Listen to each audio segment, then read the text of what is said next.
6.25 발발 64주년이 되는 오늘 뉴욕과 뉴저지 일원에서는 전쟁의 의의와 교훈을 되새기는 행사들이 이어졌습니다. BYOB 소유 업주들과 리커 라이센스 소유 업주들 간의 소주 공방이 재점화됐습니다. 앤드류 박 변호사가 한국국악진흥회의에 기부금을 전달하고 국악대회를 후원했습니다. 뉴욕시 불체자 50만 명이 신분증을 발급받을 수 있을 것으로 보입니다. 뉴욕시가 전철안 감시 카메라 설치를 추진하고 있습니다. 이상은 이 시각 주요 뉴스입니다. 여러분 안녕하십니까? KBN 뉴스입니다. 오늘은 6.25 한국전쟁이 발발한 지 64주년이 되는 날입니다.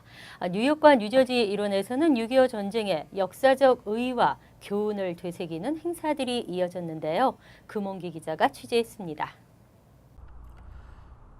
일제로부터 해방된 기쁨도 잠시. 1950년 6월 25일 새벽 4시 북한은 38도선 전 지역에서 총공격을 시작했습니다. 수백만 명의 사상자와 1000만 명이 넘는 이산가족, 그리고 수많은 전쟁 고아를 남긴 채 전쟁은 3년 만에 남북이 분단된 채로 휴전이 이뤄졌습니다. 6.25 전쟁 발발 64주년을 맞은 올해에도 뉴욕과 뉴저지에서는 6.25와 관련된 기념 행사가 이어졌습니다. 남과 북은 아직도 통일될 길은 영원한 얘기고, 우리가 그 피 흘려서 지켜진 나라가 어떻게든지 더 번영을 하고 자유, 평화, 안정을 위해서 우리가 더 노력을 해야 됩니다. 세월이 흘러 삶의 끝자락에 서 있는 한국전 참전 용사들은 청춘을 바쳐가며 오직 자유와 평화를 지키기 위해 싸웠던 그 시절을 다시 한번 생각해 봅니다. 행사에 참여한 한인들은 듣지도 보지도 못했던 대한민국을 목숨을 걸고 지켜준 유엔군 한국전 참전 용사들에게 감사함을 전했습니다. 잊어서도 안 되고 잊혀져서도 안 되는 한국전 참전 용사들. 그들의 거룩한 희생과 용기가 있었기에 지금의 대한민국에 있다는 것을 잊어서는 안 되겠습니다. KBN 뉴스 금홍기입니다. BYOB의 소주의 포함 여부를 놓고 1년 넘게 팽팽한 줄다리기를 하고 있는 뉴저지 팰리세이드 파크. BYOB 소유 업주들과 리커 라이센스 소유 업주들 간의 마찰이 재점화됐습니다. 어제 BYOB 소유 업주들이 타운을 찾아 소주를 포함시켜 달라고 시위를 벌였습니다. 주성훈 기자가 보도합니다. 지난해 11월 변호사와 함께 뉴저지 주류국의 법적 해석을 들고 나와 소주는 절대 포함 불가라고 주장했던 리커 라이센스 소유 업주들. 이에 맞서 이번엔 BYOB 라이센스 소유 업주들이 소주를 BYOB에 포함시켜달라고 팰리세이드 파크 타운홀을 찾았습니다. BYOB 측 변호를 맡은 김봉준 변호사는 뉴저지 주류국에서 내린 BYOB의 알코올 농도에 따른 해석이나 와인과 공유만 포함된다고 하는 카테고리 해석에서도 소주의 BYOB 포함 여부는 명확한 해석을 내리기 힘들다고 주장했습니다. Wine and malt alcoholic beverage. 이거 비어로 잠깐 말씀하시는데 비어가 아닌 malt alcohol이에요. 두 가지 종류는 됩니다라고 말한 것이 뉴저지 법입니다. 예, 소주가 된다 안 된다도 없고 뭐 16% 이상은 안 된다라는 말도 없고, 그다음에 소주가 hard liquor한다는 더 없고, 그다음에 무슨 디스틸레이션을 통해서 디스틸된 것들은 다 뭐 hard liquor라는 것도 없고. 따라서 주정부의 명확한 해석이 나오기까지 소주의 반입 여부는 불법이 아니며, 오히려 이번 일을 계기로 캘리포니아주나 뉴욕주처럼 소주가 와인과 맥주와 같은 카테고리에 포함될 수 있도록 타운 정부가 힘써주길 당부했습니다. 캘리포니아에서 98년에 이렇게 만들어 놓고 소주가 캘리포니아에서는 와인하고 똑같이 취급이 돼요. 비어와. 뉴욕도 똑같아요. 와인과 비어와 소주는 똑같은 캐러고리로 취급을 합니다. 2002년에 법이 통과가 됐어요. 뉴저지가 지금 이제 세 번째로 어떻게 보면 이 법을 통과시키는 과정에 있는 것인데, 불법이 아니고 법이 없고 만약에 새로운 법을 만들려면 소주를 좀 애드해가지고 집어넣어야 되지 않느냐 것이 저희들의 그 의견입니다. 그동안 명확치 않은 해석으로 양쪽의 갈등을 키웠던 팰리세이드 파크 타운 정부는 차후 주정부에서 유권 해석이 내려지는 대로 그대로 따르겠다는 입장을 보였습니다. 아직 뉴저지에서는 그 법이 확실히 정해져 있는 게 없습니다. 술이 수백 가지라 소주를 기다 아니다 하고 이렇게 정해진 게 없습니다. 그래서 우리 타운 입장에서는 스테이트에서 어떻게 정해주느냐 따라서 저희들은 그 법을 따르겠다 하는 그런 입장이니까. 하지만 리커 라이센스 소유 업주 측의 한 관계자는 만일 주정부가 자신들에게 불리한 판단을 내릴 경우엔 소송도 불사하겠다고 밝히는 등 주정부가 양측이 납득할 만한 답을 내놓지 않는 한 문제는 쉽게 가라앉지 않을 전망입니다. KBN 뉴스 주성훈입니다. 예산 부족으로 행사 준비에 어려움을 겪고 있는 세계 한국 국악 경연 대회에 강력한 후원자가 나타났습니다. 한인 사회에 기부를 아끼지 않고 있는 앤드류 박 변호사인데요. 오늘 오전 미주 한국국악진흥회의에 기부금을 전달하고 성공적으로 행사를 치러주길 부탁했습니다. 남정민 기자가 취재했습니다. 다음 달 12일 포트리 하이스쿨에서 개최되는 제14회 세계 한국국악 경연대회. 대회까지 이제 3주가 채 남지 않았지만 행사를 주관하는 미주 한국국악진흥회는 7만여 달러에 달하는 행사 경비를 마련하지 못해 어려움을 겪고 있습니다. 그동안 한인사회 크고 작은 행사에 기부를 아끼지 않은 앤드류 박 변호사는 오늘 오전 뉴저지 프레스센터에서 기자회견을 통해 한국 문화의 뿌리인 국악 발전을 위해 힘을 보태기로 했다며 2,000달러를 기부했습니다. 작년에도 제가 또 여기 기부했고 국악이라는 거는 우리 한국의 문화의 뿌리니까 우리는 사실 미국에 사는 사람이고 저는 국악도 잘 모릅니다.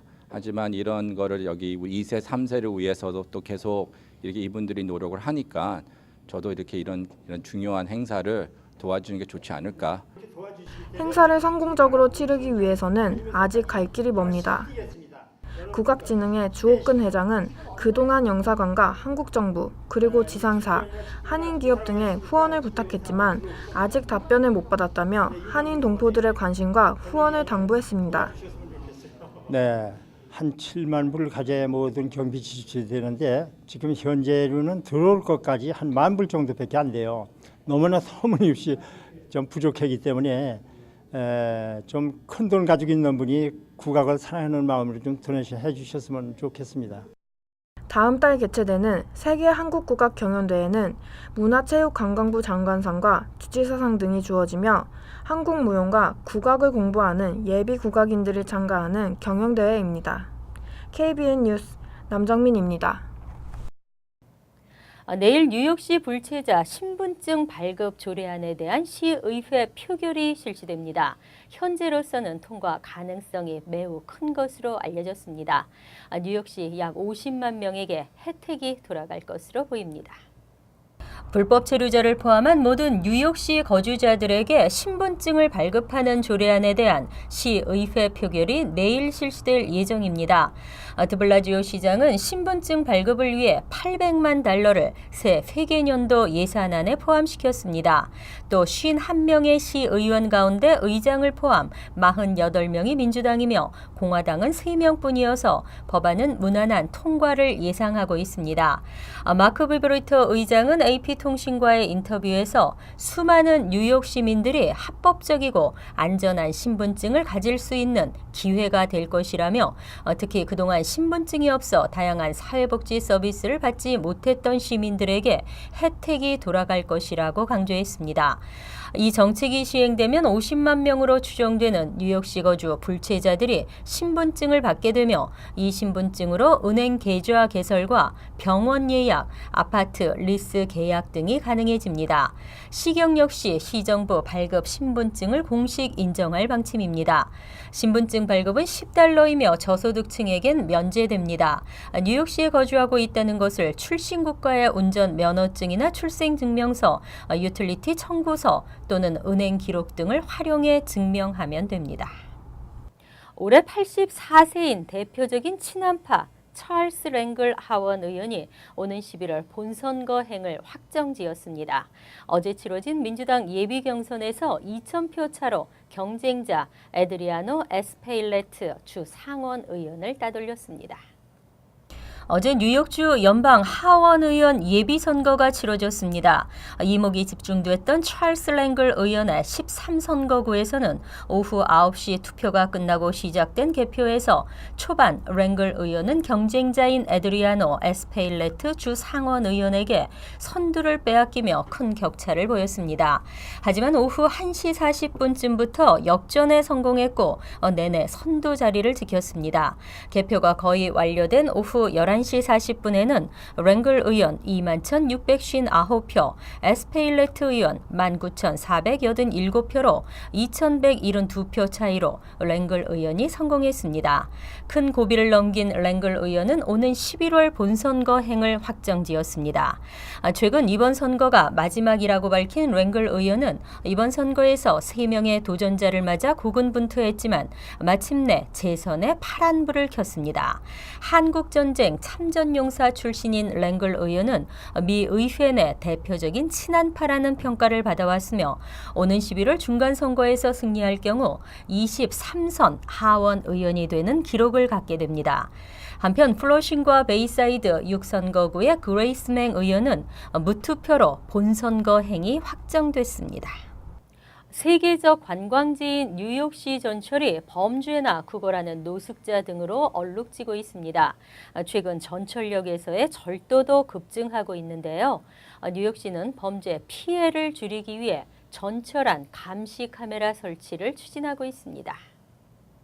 메트로폴리탄 교통공사는 내년부터 2019년까지 도입 예정인 전철 객차 1,052량에 감시 카메라를 설치하는 방안을 논의 중이라고 데일리 뉴스가 어제 보도했습니다.